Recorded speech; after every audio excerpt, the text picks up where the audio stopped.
বেঈমান দেখে কি করে বুঝবেন কোন মানুষ বেঈমান? তার কিছু লক্ষণ আছে।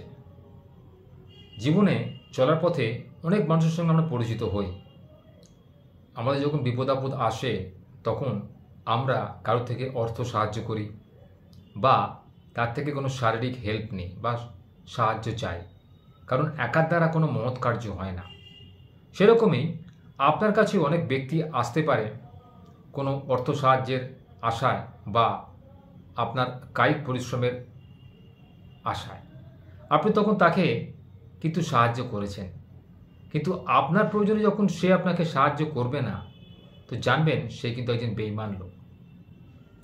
দেখবেন এই বেঈমান লোকেরা নিজেদের খুব বড় ভাবে, আমি বড় অপরে নগণ্য, এই যে মনোভাব, এটা কিন্তু বেঈমান লোকেদের মধ্যে দেখতে পাওয়া যায়। যারা নিজেকে ছাড়া কাউকে ভালোবাসে না, নিজেরটা হয়ে গেল মানে বাকিদের আর কিছু করার দরকার নেই, এই যে মনোভাব, এটা কিন্তু বেঈমান লোকেদের মধ্যে দেখতে পাওয়া যায়। তারা নিজেদের খুব অহংকারী মনে করে, একটুতেই অহংকারী হয়ে ওঠে, আমি যেন কেউ কেটা হয়ে পড়েছি। এইসব ব্যক্তিদের থেকে দূরে থাকুন, কারণ বেঈমান লোকেরা কিন্তু আবার আপনি যদি তাকে সুযোগ দেন আপনার সঙ্গে বেঈমানি করবে, কারণ তার স্বভাবটাই ওটা।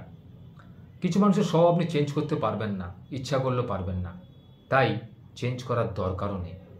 আপনি নিজেকে পরিবর্তন করুন, এইসব লোকেদের থেকে নিজেকে দূরে রাখুন।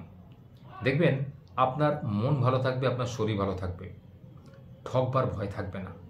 আপনি অর্থ সাহায্য করেছেন অথচ সে আপনাকে সময়মতো সেই অর্থ ফেরত দেয়নি। আপনি তাকে বারে বারে বলেছেন যে আপনার বিপদ, সেই অর্থটার খুব প্রয়োজন, সে তার কথা মতো কিন্তু সেই অর্থ আপনাকে এখনও ফেরত দেয়নি। তা আপনি তাকে বলা বন্ধ করে দিয়েছেন। আপনি জেনে নিয়েছেন যে সেই অর্থ আপনি পাবেন না, বা সেই সাহায্য আপনি চেয়েছেন তার কাছে, সেই সাহায্য আপনি পাবেন না। সে আপনাকে বিট্রে করেছে, আপনাকে সে ধোঁকা দিয়েছে আপনার ভালো মানুষের সুযোগ নিয়ে। আপনি লোকের উপকার করতে ভালোবাসেন, পরোপকারী, আপনার এই পরোপকারিতার সুযোগ নিয়েই সে আপনাকে প্রতারণা করেছে। তাই এই ধরনের লোক থেকে সবসময় দূরে থাকবেন। যারা আপনার থেকে অর্থ সাহায্য চায় তাদেরকে কোনোদিন অর্থ দেবেন না।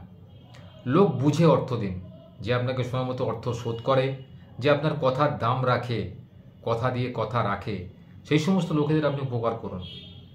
নাহলে কিন্তু আপনাকে বিপদে পড়তে হবে, কারণ যুগটা কিন্তু কলিযুগ। কলিযুগে কোনো কিছু কিন্তু এক দেখাতে বিশ্বাস করতে নেই। একটা মানুষকে বিশ্বাস করতে গেলে তার সঙ্গে কথা বলতে হয়, তার সঙ্গে আলাপ আলোচনা করতে হয়, তার সাথে বেড়াতে হয়, ঘুরতে হয়, তার মনটাকে জানতে হয়, তবে কিন্তু তাকে বিশ্বাস করতে হয়। এক দেখাতে কোনো মেয়ে বা ছেলে কাউকে বিশ্বাস করতে নেই। তাই এই জিনিসগুলো বিচার করে যদি আপনি দিন কাটান, দিন চলেন, দেখবেন আপনি কিন্তু সহজেই বেঈমান লোককে চিহ্নিত করতে পারছেন। আর অচিরেই সেই স্থান পরিত্যাগ করুন বা সেই সব ব্যক্তির সঙ্গ পরিত্যাগ করুন, দেখবেন আপনি খুব ভালো থাকবেন।